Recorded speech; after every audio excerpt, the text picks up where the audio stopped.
RSS ನಿಜವಾಗಿಯೂ ರಾಹುಲ್ ಭಯದಲ್ಲಿ ಬಿದ್ದಿದೆಯಾ? RSS ಕಾರ್ಯಕರ್ತರು ರಾಹುಲ್ ಗಾಂಧಿ ಅವರ ವಿರುದ್ಧ ಹಾಕಿರುವಂತಹ ಕೇಸ್ಗಳೆಷ್ಟು? ಆರ್ಎಸ್ಎಸ್ಗೆ ರಾಹುಲ್ ಬಗ್ಗೆ ಭಯ ಯಾಕೆ? ಆರ್ಎಸ್ಎಸ್ ಮತ್ತು ಬಿಜೆಪಿ ನಡುವಿನ ರಗಳೆಗಳೇನೆ? ಜಾತಿ ವ್ಯವಸ್ಥೆಯ ಬಗ್ಗೆ ಆರ್ಎಸ್ಎಸ್ ನಿಲುವು ಅದಕ್ಕೆ ದೊಡ್ಡ ಸಮಸ್ಯೆ ಆಗಲಿದೆಯಾ? ಹಿಂದುತ್ವ ರಾಜಕಾರಣ ಮತ್ತು ಜಾತಿ ರಾಜಕಾರಣ ಎರಡನ್ನು ಆರ್ಎಸ್ಎಸ್ ಒಟ್ಟಿಗೆ ಹೇಗೆ ನಿರ್ವಹಿಸುತ್ತೆ?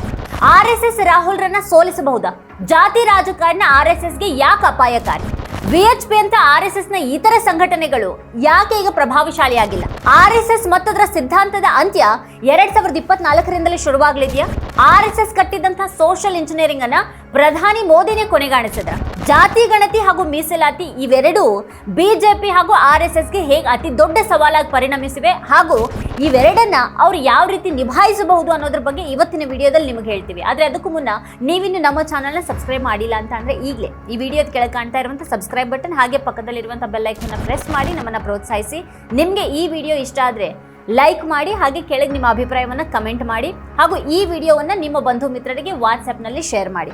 ಆಗ ಯೂಟ್ಯೂಬ್ ಕೂಡ ಇನ್ನಷ್ಟು ಮತ್ತಷ್ಟು ಜನರಿಗೆ ಈ ವಿಡಿಯೋವನ್ನು ತೋರಿಸುತ್ತೆ. ಯೂಟ್ಯೂಬ್ ಕೆಲಸ ಅದೇ ರೀತಿ ಮಾಡೋದು. ಈಗ ವಿಷಯಕ್ಕೆ ಬರೋಣ.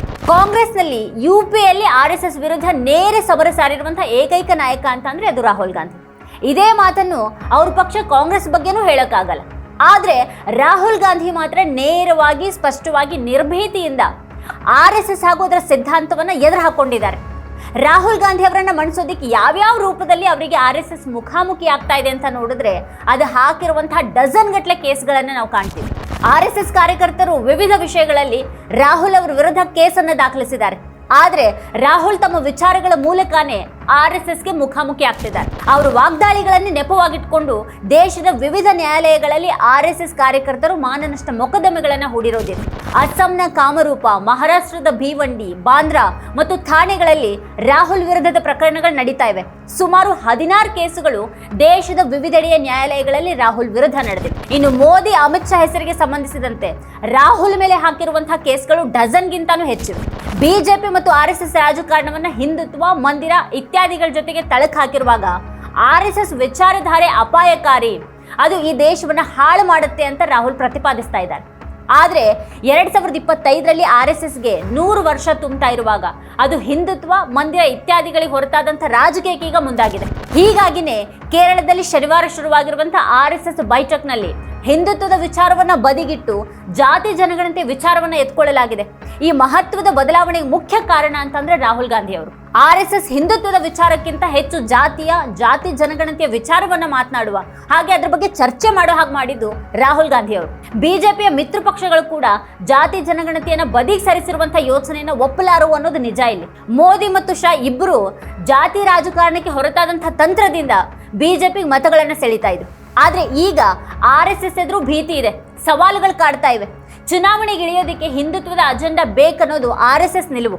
ಮೀಸಲಾತಿ ಹಾಗೂ ಜಾತಿ ಕುರಿತ ಅದರ ಅಸಹನೆ ಎಲ್ರಿಗೂ ಗೊತ್ತಿದೆ. ಆದ್ರೆ ಅದಕ್ಕೀಗ ದೆಹಲಿ ನಾಯಕತ್ವ ರೆಡಿ ಇಲ್ಲ. ಮಹಾರಾಷ್ಟ್ರದಲ್ಲಿ ಬಿಜೆಪಿಗೆ ಆಸರೆ ಆಗಬಹುದಾಗಿದ್ದಂಥ ವಿಷಯಕ್ಕೆ ದೆಹಲಿ ನಾಯಕರ ಸಮ್ಮತಿ ಇಲ್ಲ. ಯಾವುದು ಬಿಜೆಪಿಗೆ ಬೇಕಾಗಿದೆಯೋ ಅದು ಆರ್ಎಸ್ಎಸ್ಗೆ ಈಗ ಬೇಡವಾಗಿದೆ. ಅದಕ್ಕೆ ತನ್ನ ದಾರಿಯಲ್ಲಿರುವಂತಹ ಅಡ್ಡಿಗಳನ್ನು ನಿವಾರಿಸಿಕೊಳ್ಳೋದು ಅದರ ಉದ್ದೇಶ ಆಗಿದೆ. ಹಾಗಾಗಿ ಮುಂಬರುವಂತಹ ವಿಧಾನಸಭಾ ಚುನಾವಣೆಗಳಲ್ಲಿ ಆರ್ಎಸ್ಎಸ್ ಪಾತ್ರ ಏನಿರಲಿದೆ ಅನ್ನೋದು ಈಗ ದೊಡ್ಡ ಸವಾಲಾಗಿದೆ. ಕೇರಳದ ಆರ್ಎಸ್ಎಸ್ ಸಭೆಯಲ್ಲಿ ಸಭಿಕರ ಮೊದಲ ಸಾಲಿನಲ್ಲಿ ಬಿಜೆಪಿ ರಾಷ್ಟ್ರೀಯ ಅಧ್ಯಕ್ಷ ಜೆ.ಪಿ. ನಡ್ಡಾ ಅವರು ಕೂತಿದ್ರು. ಇದೇ ಜೆ.ಪಿ. ನಡ್ಡಾ ಕೇವಲ 3.5 ತಿಂಗಳ ಹಿಂದೆ ಬಿಜೆಪಿಗೆ ಇನ್ನು ಆರ್ಎಸ್ಎಸ್ನ ಅಗತ್ಯ ಇಲ್ಲ, ಅದೀಗ ಬಹಳ ದೊಡ್ಡದಾಗಿ ಬೆಳೆದ್ಬಿಟ್ಟಿದೆ ಅಂತ ಹೇಳಿದ್ರು. ಈಗ ಆರ್ಎಸ್ಎಸ್ ಮುಖ್ಯಸ್ಥರು ವೇದಿಕೆಯಲ್ಲಿ ಭಾಷಣ ಮಾಡುವಾಗ ಸಭಿಕರ ಸಾಲಲ್ಲಿ ವಿಧೇಯರಾಗಿ ಕೂತಿದ್ದಾರೆ ಜೆ.ಪಿ. ನಡ್ಡಾ ಅವರು. ದಿಲ್ಲಿಯಿಂದ ಮೋದಿ ಅವರ ಸಂದೇಶವನ್ನ ಕೂಡ ತೆಗೆದುಕೊಂಡು ಹೋಗಿದ್ದಾರೆ ನಡ್ಡಾ. ಈಗ ಮೊದಲಿನಂತಿಲ್ಲ ರಾಜಕೀಯ, ನಾವು ನಮ್ಮ ನಡೆಯನ್ನ ಬದಲಾಯಿಸಬೇಕಾಗುತ್ತೆ ಅನ್ನೋದನ್ನ ಅವರು ಆರ್ಎಸ್ಎಸ್ಗೆ ಹೇಳ್ತಾರೆ. ಆದರೆ ಅದನ್ನ ಎಷ್ಟರ ಮಟ್ಟಿಗೆ ಕೇಳಲಿದೆ ಆರ್ಎಸ್ಎಸ್? ಕೇರಳದಲ್ಲಿ ಆರ್ಎಸ್ಎಸ್ ಶಾಖೆಗಳು ದೊಡ್ಡ ಮಟ್ಟದಲ್ಲಿ ಹೆಚ್ಚಾಗಿವೆ. 5,000ಕ್ಕೂ ಹೆಚ್ಚು ಶಾಖೆಗಳಿವೆ. ಮೊದಲ ಬಾರಿಗೆ ಕೇರಳದಿಂದ ಬಿಜೆಪಿ ಎಂಪಿಯೊಬ್ಬರು ಸಂಸತ್ತಿಗೆ ಹೋಗಿದ್ದಾರೆ. ಪಾಲಕ್ಕಾಡ್ನಲ್ಲಿ 24% ಮತ ಸಿಕ್ಕಿದೆ. ಕೇರಳದಲ್ಲಿ ಬಿಜೆಪಿಗೆ 2014ರಲ್ಲಿ 10%, 2019ರಲ್ಲಿ 13% ಮತಗಳು ಬಂದಿದ್ವು. 2024ರಲ್ಲಿ ಅದು 16.8%. ಹಿಂದುತ್ವವನ್ನು ಬಿಡಲಾರದಂಥ ಆರ್ಎಸ್ಎಸ್ ಮತ್ತೊಂದು ಕಡೆಗೆ ಜಾತಿ ಜನಗಣತಿ ವಿಚಾರವನ್ನ ಮುಂದೆ ಮಾಡ್ತಾ ಇದೆ. ಆದರೆ ಹಿಂದುತ್ವ ಮತ್ತು ಜಾತಿ ರಾಜಕಾರಣ ಇವೆರಡನ್ನು ಅದು ಹೇಗೆ ನಿಭಾಯಿಸೋದಕ್ಕೆ ಸಾಧ್ಯ ಇದೆ? ಬಿಜೆಪಿ ವಿಚಾರದಲ್ಲಿ ಆರ್ಎಸ್ಎಸ್ ಕಾರ್ಯಕರ್ತರ ದೊಡ್ಡ ಅಸಮಾಧಾನ ಇರೋದೇ ಕಳೆದ ಈ 10 ವರ್ಷಗಳಲ್ಲಿ ಮೋದಿ ಸರ್ಕಾರ ಆರ್ಎಸ್ಎಸ್ ಅನ್ನ ದುರ್ಬಲಗೊಳಿಸಿದೆ ಅನ್ನೋದು. ರೈತರು, ಕಾರ್ಮಿಕರೆಲ್ಲ ಇಂಡಿಯಾ ಮೈತ್ರಿಕೂಟದ ಕಡೆಗೆ ಒಲವನ್ನು ತೋರಿಸಿದ್ದಾರೆ. ಆದಿವಾಸಿಗಳು, ದಲಿತರ ಮತಗಳು ಇಂಡಿಯಾ ಮೈತ್ರಿಕೂಟಕ್ಕೆ ಹೆಚ್ಚು ಬಂದಿವೆ. ಈ 10 ವರ್ಷಗಳಲ್ಲಿ RSSನ ರೈತ ಸಂಘಟನೆ, ಕಾರ್ಮಿಕ ಸಂಘಟನೆ ಇವೆಲ್ಲವೂ ಸಂಪೂರ್ಣ ಅಪ್ರಸ್ತುತವಾಗಿವೆ. ಆ ರೀತಿಯದನ್ನು ಅಪ್ರಸ್ತುತಗೊಳಿಸಿದ್ದು ದಿಲ್ಲಿಯ ಗದ್ದುಗೆನಂಥ ವ್ಯಾಪಕ ಅಸಮಾಧಾನ RSSನೊಳಗಿದೆ. ಬಿಜೆಪಿ ಹೆಚ್ಚು ಮತಗಳನ್ನು ಪಡೆಯಲಾಗಿಲ್ಲ ಅನ್ನುವಂಥ ಹಿನ್ನೆಲೆಯಲ್ಲಿ ಅಧ್ಯಕ್ಷ ನಡ್ಡಾ ವಿರುದ್ಧ ಕೂಡ RSS ಅಸಮಾಧಾನ ಇದೆ.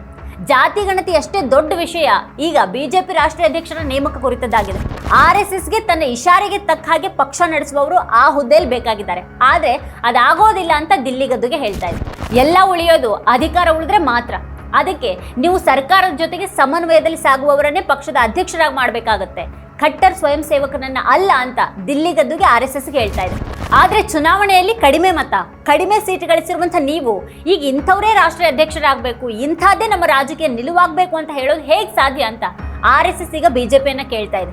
ಈ ಜಿದ್ದಾಜಿದ್ದಿ ಎಲ್ಲಿಗೆ ಹೋಗಿ ತಲುಪಲಿದೆ, ಯಾರ ಕೈ ಮೇಲಾಗಲಿದೆ? ಈ ಹೊತ್ತಿನಲ್ಲಿ ಜಾತಿ ರಾಜಕಾರಣದ ಸವಾಲು ಸಂಘದ ಎದುರು ದೊಡ್ಡದಾಗಿದೆ. ತನ್ನ ಅಸ್ತಿತ್ವದ ಪ್ರಶ್ನೆಯನ್ನ ಕೂಡ ಈಗ ಅದು ಎದುರಿಸ್ತಾ ಇದೆ. ದೇಶದಲ್ಲಿ ಸೋಷಿಯಲ್ ಇಂಜಿನಿಯರಿಂಗ್ ಜಾತಿ ಹೆಸರಲ್ಲಿ ನಡೀತಾ ಇದೆ. ಈಗ ದೇಶದಲ್ಲಿ ಅಧಿಕಾರ ಹಿಡಿಯೋದಕ್ಕೆ ಹಿಂದುತ್ವ ಅಲ್ಲ, ಜಾತಿಯೊಂದೇ ದಾರಿ ಅನ್ನೋದು RSSಗೆ ಸ್ಪಷ್ಟವಾಗಿದೆ. ತನ್ನ 100ನೇ ವರ್ಷದಲ್ಲಿ ತನ್ನ ಅಸ್ತಿತ್ವ, ತನ್ನ ಮೂಲ ಸಿದ್ಧಾಂತವನ್ನೇ ಪ್ರಶ್ನಿಸುವ ಹಾಗೆ ಚರ್ಚಿಸುವ, ಅದನ್ನು ಬಿಟ್ಟು ಬೇರೇನನ್ನೂ ಮಾಡೋದ್ರ ಬಗ್ಗೆ ಯೋಚಿಸುವಂಥ ಅನಿವಾರ್ಯತೆಗೆ RSS ತಲುಪಿದೆ. ಇದಕ್ಕೆ ಕಾರಣ ರಾಹುಲ್ ಗಾಂಧಿ ಹಾಗೂ ಅವರ ಹೊಸ ರಾಜಕೀಯ. ಈಗ RSS ಎದುರು ಹಲವು ಪ್ರಶ್ನೆಗಳು ದೊಡ್ಡದಾಗಿ ಮೂಡಿವೆ. ಇನ್ನು ಮುಂದೆ ನಡೆಯೋದು ದಿಲ್ಲಿ ಗದ್ದುಗೆಯ ಮಾತ ಅಥವಾ ಸಂಘದ ಅಜೆಂಡಾನ? ಬಿಜೆಪಿಯ ಕಾರ್ಪೊರೇಟ್ ಪ್ರೇಮ ಅಪ್ರಸ್ತುತಗೊಳಿಸಿರುವಂತಹ RSSನ ಕಾರ್ಮಿಕ, ರೈತ, ಆದಿವಾಸಿ ಸಂಘಟನೆಗಳಿಗೆ ಹೇಗೆ ಹೊಸ ರೂಪ ಕೊಡೋದು? ಆದಿವಾಸಿಗಳು, ದಲಿತರನ್ನ ಒಳಗೊಂಡೇ ಈ ಹಿಂದೂ ರಾಷ್ಟ್ರ ಪರಿಕಲ್ಪನೆಯನ್ನ ಹೇಗೆ ಸಾಕಾರ ಮಾಡೋದು? ಜನಸಾಮಾನ್ಯರ ಸಂಕಷ್ಟ ನಿವಾರಣೆಗೆ ಮೋದಿ ಸರ್ಕಾರ ಮುಂದಾಗೋ ಹಾಗೆ ಮಾಡೋದು ಹೇಗೆ? ಬಿಜೆಪಿ ಸರ್ಕಾರದಲ್ಲಿ ಯಾವುದು ಪ್ರಭಾವಶಾಲಿ ಆಗಲಿದೆ, ಅಲ್ಲಿ ಸಂಘದ ಅಜೆಂಡಾ ನಡೆಯುತ್ತಾ? ಹಿಂದೆಂದೂ ತೋರಿಸಿದಂತಹ ಪ್ರವೃತ್ತಿ ಈಗ ಒಮ್ಮೆಲೆ ಬರುತ್ತಾ? ಬದಲಾಗೋದು ಸಾಧ್ಯ ಇದೆಯಾ?